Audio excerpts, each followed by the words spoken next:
Southern France का एक छोटा सा टाउन नाम है कारपेंट्रास। आफ्टरनून है और थर्मामीटर पर 39 डिग्री क्रॉस कर चुका है। एक मदर अपनी पार्क की हुई कार की तरफ रिटर्न होती हैं और देखती हैं कि उनके 2 और 4 साल के 2 बच्चे सीट्स पर अनकॉन्शियस पड़े।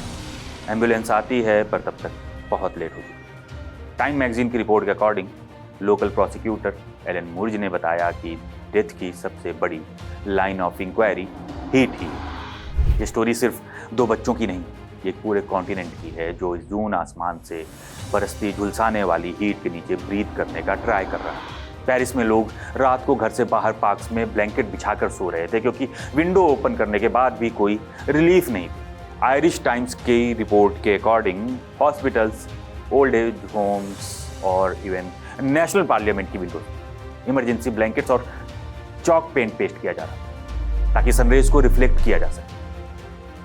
क्वेश्चन ये है कि आखिर हुआ क्या है? क्यों एक पूरा कॉन्टिनेंट जो ठंडे समर्स का यूज्ड टू है अचानक एक फर्नेस बन गया है? इसका आंसर एक ग्रीक लेटर में छुपा है। उस ग्रीक लेटर का नाम है ओमेगा। ओमेगा। सबसे पहले मिथ तोड़ लेते हैं। ये हीट किसी सुपर एल नीनो या किसी मिस्टीरियस नेचुरल साइकिल की वजह से नहीं। इसका असली विलन एक वेदर पैटर्न है जिसका नाम है ओमेगा ब्लॉक। इसे सबसे इजी वे में समझिए। जब सनलाइट पड़ती है तो ग्राउंड हीट अप होता है और उसके कांटेक्ट में आई एयर भी। हॉट एयर का वेट कम होता है तो वो ऊपर उठती है। रिमेंबर हॉट एयर बलून जो ऊपर चला जाता है। ऑन द अदर हैंड ज्यादा हाइट पर कोल्ड एयर हैवी और मास में ज्यादा होती है, इसलिए वो नीचे की ओर सेटल होती है। हॉट एयर ऊपर उठकर फैलती है तो ग्राउंड के पास वैक्यूम बन जाता है। आसपास की कोल्ड एयर दौड़कर उस खाली स्पेस को भरने का ट्राई करती है।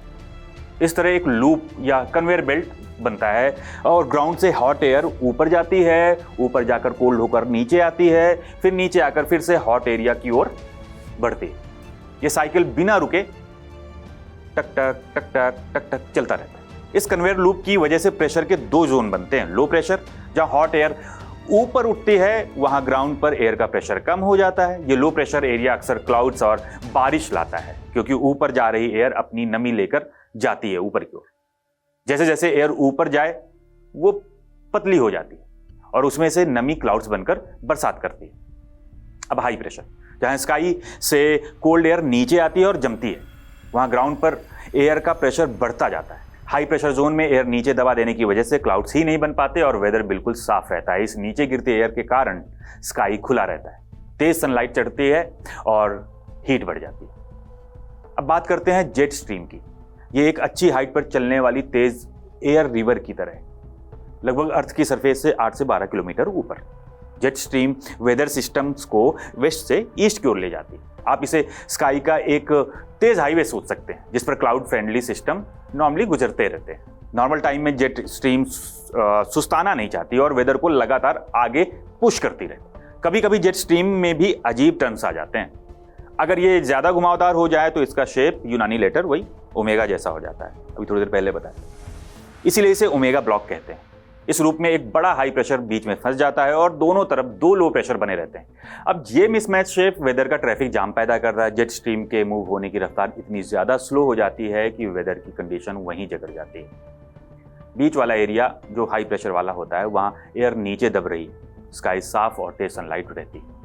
हफ्तों तक लगातार ये जगह जलती रहती है जिससे भयंकर लू और हीट वेव बन जाती है।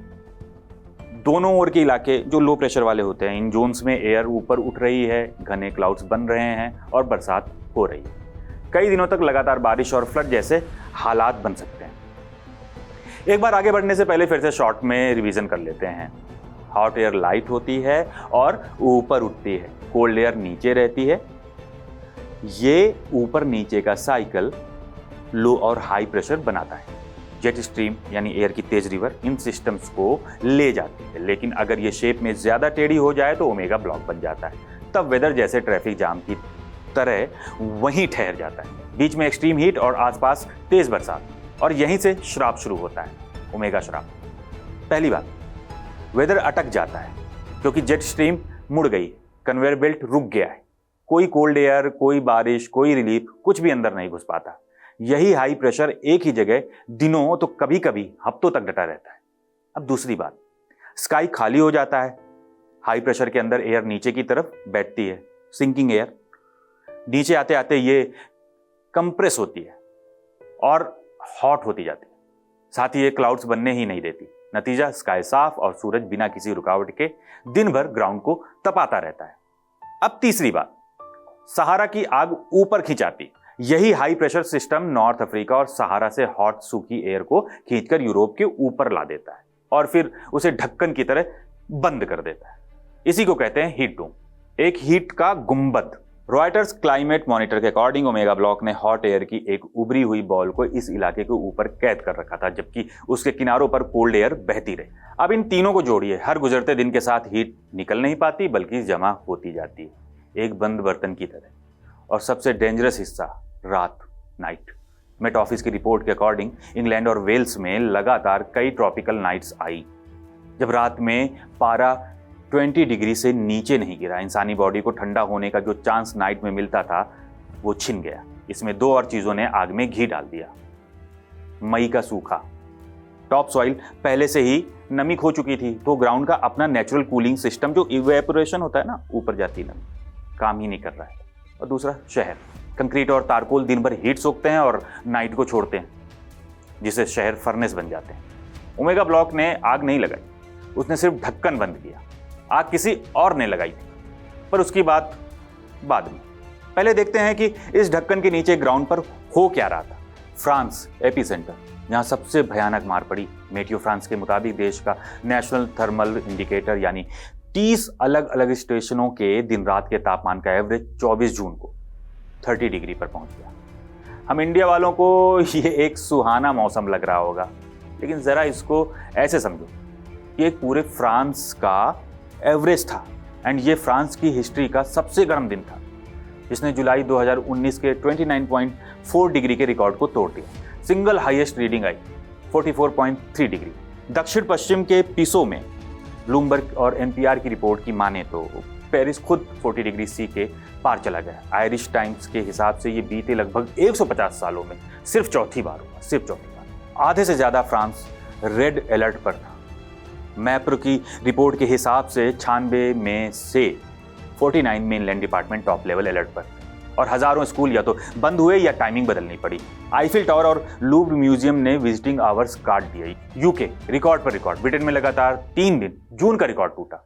मेट ऑफिस ने बताया कि 24 जून को गॉस्पोर्ट में 36.1 डिग्री, 25 जून को मैरीफील्ड सॉमरसेट में 36.7 डिग्री, और अल जजीरा के मुताबिक, मेट ऑफिस के प्रवक्ता ग्रहम मैज के हवाले से अगर देखें तो उनके मुताबिक 26 जून शुक्रवार को सेंटन डाउनहैम मतलब सफोक में प्रोविजनल 37.3 डिग्री, जो रिकॉर्ड 1976 से 50 साल टिका हुआ था 35.6 डिग्री, वो 3 दिन में 3 बार टूट गया। मेट ऑफिस ने अपना rarest of rare red extreme heat warning issue किया, और हाँ, इस बार ह्यूमिडिटी ने इसे और मारक बना दिया। गिज़मोडो ने लिखा, लंदन ने अपना सबसे ऊंचा ड्यू पॉइंट 21 डिग्री रिकॉर्ड किया। नोट है, ब्रिटेन का ऑल टाइम रिकॉर्ड अब भी 40.3 डिग्री सी है। जुलाई 2022 में बना था, ये जून का रिकॉर्ड था साल भर का ऑल टाइम का। इबेरिया डोम का दिल, स्पेन के अंदालुसिया के अंदुहार में 22 जून को 45.1 डिग्री तक चढ़ा। पुर्तगाल के दोउरो वैली के पिन्हाओ में 21 जून को 42.7 डिग्री। सेविया और कोर्दोबा सबसे ज्यादा झुलसे शहरों में थे। जर्मनी, चेक, डेनमार्क पूरब में तो रिकॉर्ड हिट है, जैसे जैसे डोम पूरब खिसका। अल जजीरा DWD डेटा के मुताबिक देखें तो जर्मनी ने 27 जून शनिवार को अपना ऑल टाइम नेशनल रिकॉर्ड तोड़ दिया। ईस्ट जर्मनी के ड्रेविड्स स्टेशन पर 41.5 डिग्री प्रोविजनल, जिसने ठीक एक दिन पहले साब्रुकेन में बने 41.3 डिग्री के रिकॉर्ड को भी पीछे छोड़ दिया। उसी वीकेंड चेक रिपब्लिक डोक्साने में 40.6 डिग्री और डेनमार्क में 36.6 डिग्री ने भी अपने अब तक के सबसे गर्म तापमान दर्ज किए। इटली रेड अलर्ट और ब्लैकआउट। अल जजीरा की रिपोर्ट कहती है कि इटली की हेल्थ मिनिस्ट्री ने 18 शहरों के लिए रेड अलर्ट जारी किया। Rome, Milan, Turin, Venice, Genoa, Florence, Bologna समेत हर जगह। ट्यूरिन में अंडरग्राउंड केबल्स गर्मी से ओवरहीट हुए हैं और बार बार ब्लैकआउट हुए हैं, और सिर्फ तापमान नहीं, इंफ्रास्ट्रक्चर टूट रहा था। स्वीडन में एक 600 मीटर लंबी मालगाड़ी पटरी के गर्मी से मुड़ जाने की वजह से बेपटरी हो गई। ब्रिटनी में 2 ट्रांसफार्मर फेल होने से 68,000 लोग बिजली के बिना रह गए। बेल्जियम में बिजली की कीमत एक शाम 1 यूरो प्रति यूनिट के पार चली गई। बर्लिन में सिर्फ शनिवार को 500 एक्स्ट्रा एम्बुलेंस कॉल्स आई, ज्यादातर गर्मी से जुड़ी, और पुलिस को भीड़ को ठंडा करने के लिए वाटर कैनन तक चलाने पड़े। दक्षिण पश्चिम जर्मनी के एक जंगल में आग लगी और चूंकि वहां जमीन में पुराने बिना फटे बम दबे थे, फायर फाइटर्स को धमाकों के बीच रुक रुक कर काम करना पड़ा। ट्राइसन गांव के करीब 650 लोगों को निकालना पड़ा। यह नक्शे पर सिर्फ लाल रंग नहीं था, यह एक चेतावनी थी। पर क्या यह सच में पहली बार था? यह इतिहास हमें कुछ और बता रहा है। हजारों साल पहले लिखी गई इस पंक्ति में एक आत्मविश्वास था। सूरज के नीचे कुछ भी नया नहीं होता, सब कुछ रिपीट होता है। यूरोप की गर्मी का इतिहास इस बात को आधा सच आधा झूठ साबित करता है। 2003 वो साल जिसने सब बदल दिया। यूरोप का सबसे गर्म ग्रीष्म। कम से कम 1540 के बाद French national institute of health के मुताबिक अकेले फ्रांस में 14,802 लोग गर्मी से मर गए, जिनमें से ज्यादातर बुजुर्ग, ज्यादातर बिना एयर कंडीशनिंग वाले शहरों में ये मौतें हुई। पूरे यूरोप में अनुमानित मौतें 70,000 से ज्यादा थी। यही वो त्रासदी थी जिसके बाद यूरोप ने पहली बार गर्मी को एक आपदा मान लिया और आपदा मानना शुरू कर दिया है। हीट हेल्थ वार्निंग सिस्टम और प्लान कैनिक्यूल इसी के बाद बने। 2010 रूस मॉस्को के इर्द गिर्द पीट फायर्स और दम घोटते धुएं ने करीब 55,000 जानें लीं। अब साल 2019, फ्रांस का असली record. Weather on this day की रिपोर्ट के मुताबिक 28 जून 2019 को विरारक एरो में पारा 46 डिग्री पर पहुंचा। फ्रांस का अब तक का ऑल टाइम रिकॉर्ड, जो इस 2026 की लहर में भी नहीं टूटा। 2022 और ब्रिटेन ने 40 का आंकड़ा पार कर लिया। मेट ऑफिस के मुताबिक 19 जुलाई 2022 को कोनिंग्सबी लिंकनशायर में टेम्परेचर 40.3 डिग्री दर्ज हुआ। ब्रिटेन के इतिहास में पहली बार किसी स्टेशन ने 40 डिग्री पार किया। एक ही दिन में 46 स्टेशनों ने पुराना रिकॉर्ड तोड़ा। उस साल की लहरों ने ब्रिटेन में करीब 3,000 जानें ले ली। और बेलेस्टर एट एल नेचर मेडिसिन 2023 के मुताबिक पूरे यूरोप में गर्मी से करीब 61,000 मौतें हुई। और हाँ, महाद्वीपीय यूरोप का अब तक का सबसे हाईएस्ट वेरीफाइड टेम्परेचर WMO के मुताबिक 48.8 डिग्री 11 अगस्त 2021 सिसिली के फ्लोरिडिया के पास। 26 जून को जब यूरोप अब भी सुलग रहा था, वर्ल्ड वेदर एट्रीब्यूशन WWA दुनिया भर के क्लाइमेट साइंटिस्ट का एक समूह है ने एक रैपिड स्टडी जारी की और उसका निष्कर्ष किसी हथौड़े जैसा था। WWA की स्टडी के मुताबिक उनके अध्ययन किए गए इलाके में ये हीट वेव अब तक की सबसे भयानक थी और इंसानी जलवायु परिवर्तन के बिना ये वर्चुअली इम्पॉसिबल होती। अगर यही पैटर्न 1976 की जलवायु में आया होता तो तापमान करीब 3.5 डिग्री ठंडा होता, 2003 की तुलना में करीब 2 डिग्री ज़्यादा ठंडा। यानी ये गर्मी 2003 के बाद से ही दसियों से सैकड़ों गुना ज़्यादा प्रोबेबल हो चुकी है और 50 साल पहले लगभग नामुमकिन थी।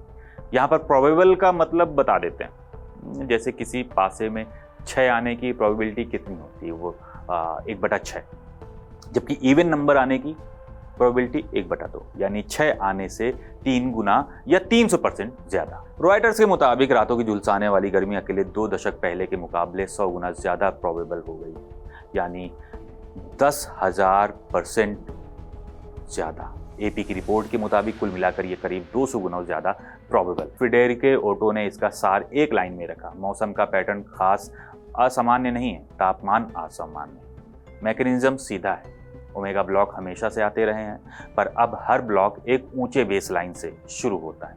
द ब्रिज क्रॉनिकल रिपोर्ट के मुताबिक इंसान ने धरती का औसत तापमान प्री इंडस्ट्रियल एरा दौर से अब तक करीब 1.3 डिग्री बढ़ा दिया।